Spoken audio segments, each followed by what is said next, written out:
Hey guys, and welcome to Road to Forex. As always, my name is Alex, and thank you for being here with me today.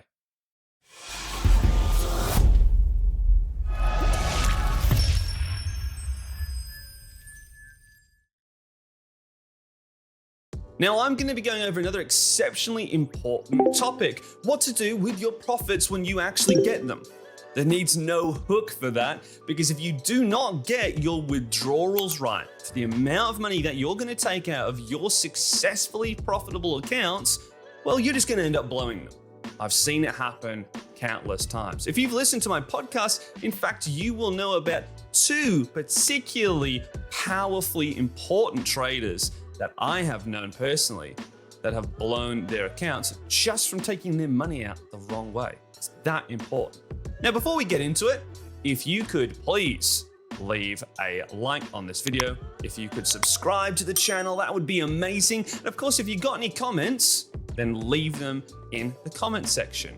If you want more of this sort of stuff, because there'll be bonus added content at the end of this, as there always is, and for the price of coffee, you can click the link below to my Patreon and get it. So let's hop into the video now. What we're gonna do is start off with this yellow line here that says 0%. We're gonna say you've made 0% profits. Now, if we go up to here, what we actually want you to do is make a minimum. That is right, a minimum 5% buffer. That is what we are going to want for you guys here. Now, why is that so important that you keep 5% in here? Well, it's really, really important, especially for those of you who have watched the Patreon video, because of your losing streaks. They are inevitable, guys. They are inevitable.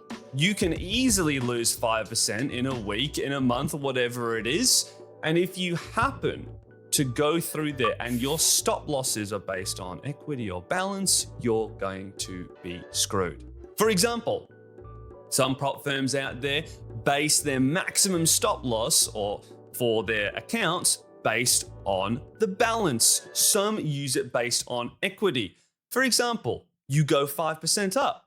Your stop loss is not 5% here. And this is your max drawdown, I should say it is, right? Your max drawdown, let's just say, is 5%. Let's do max DD, just to make that a little bit easier. Max drawdown is 5%, right? What happens if it's based on your balance? Well, you go 5% up, your max drawdown suddenly is here. You go 5% up again, then your max drawdown is going to be here. It's going to follow. Now, if it's based on equity, however, let's say you're 7% up. You haven't closed out the trade, but you're 7% up. That means that no matter what, your equity is just increased.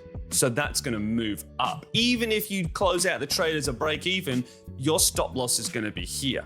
Do you start to see how easy it can be for you to lose 5% quite easily? So what I want you to do is have a 5% at minimum. Me, myself, I have a 7% max buffer, right?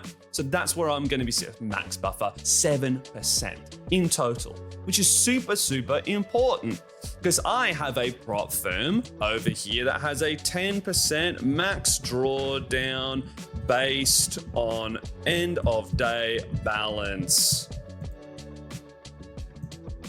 10% max drawdown based on end of day balance. So when I finish that day, whatever that was, it's based on that.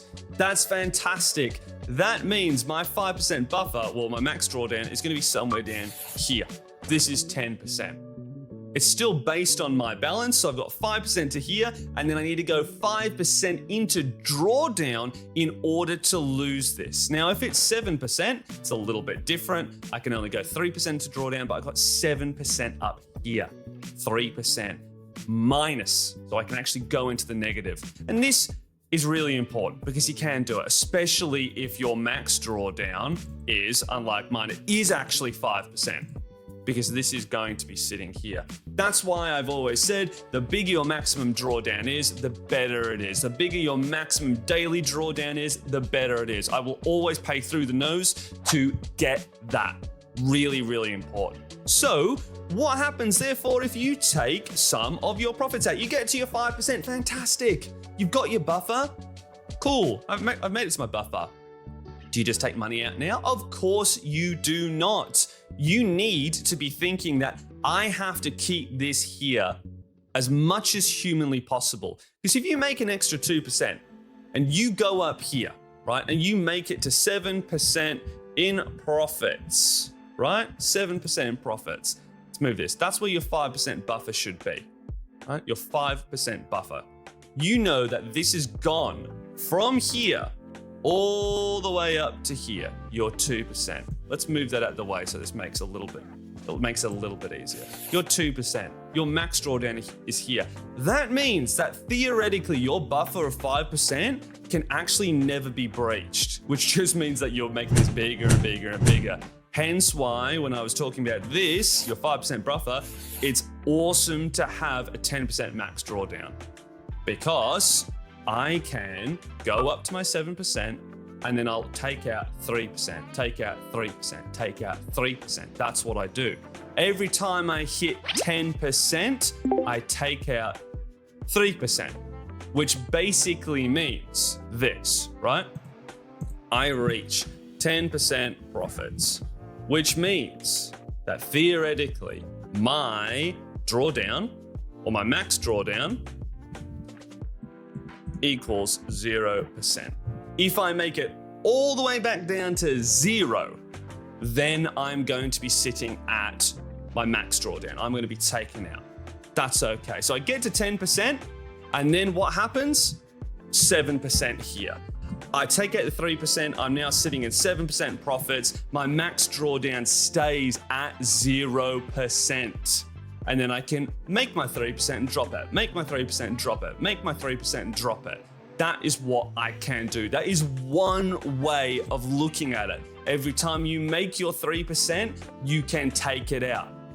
However, you can start to scale your accounts. You can start to scale your accounts, but it's a little bit more difficult. Because what we have, if I take this all away and I just put this over here, we just move over here for a second, 10% max drawdown, is instead of this, I'll go to 11% profits, right? Profits. I'll go to 11%. Now, what I'm going to do from here, because that's immediately my max DD has now gone up to 1%, right? Because we've got that 10% buffer. That's what we're talking about. My max drawdown is 10%. I'm now here, right? That's where I'm currently at. What we are going to do is take out 3%, leave 1 remaining. 3% withdrawn, which is going to bring me down to what? 3% withdrawn is going to bring me down to 8% here. And then I'm going to reinvest 1%. Invest. Which is going to leave me sitting at 7%.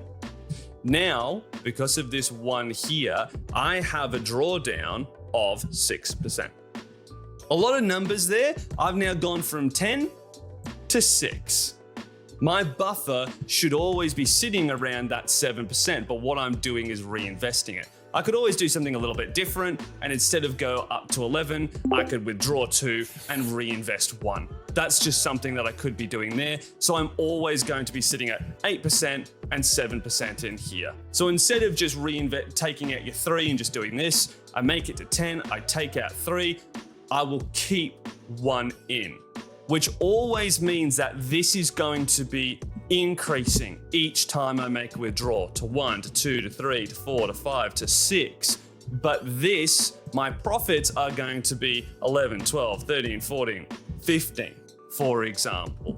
In this case, it'll be 16, right? That's what we're looking at because we're going to keep it 10 away. And then I just take out 3. I actually take 2% out for myself and I reinvest 1. That is one of the better ways to do this. And that is what you want to be doing. That is why max drawdown is so important. Because if you do not get this right, and you're not thinking about your buffer, and you're not thinking about your max drawdown, it's really hard. And you can actually see here why a 5% max drawdown is actually really tough. It's really tough, especially for newer traders. 10% is so much more forgiving because you're actually able to trade a whole lot more with it as well. Now, that is it for this one here. That is what you need to be thinking about when taking this out. It's a really good blueprint.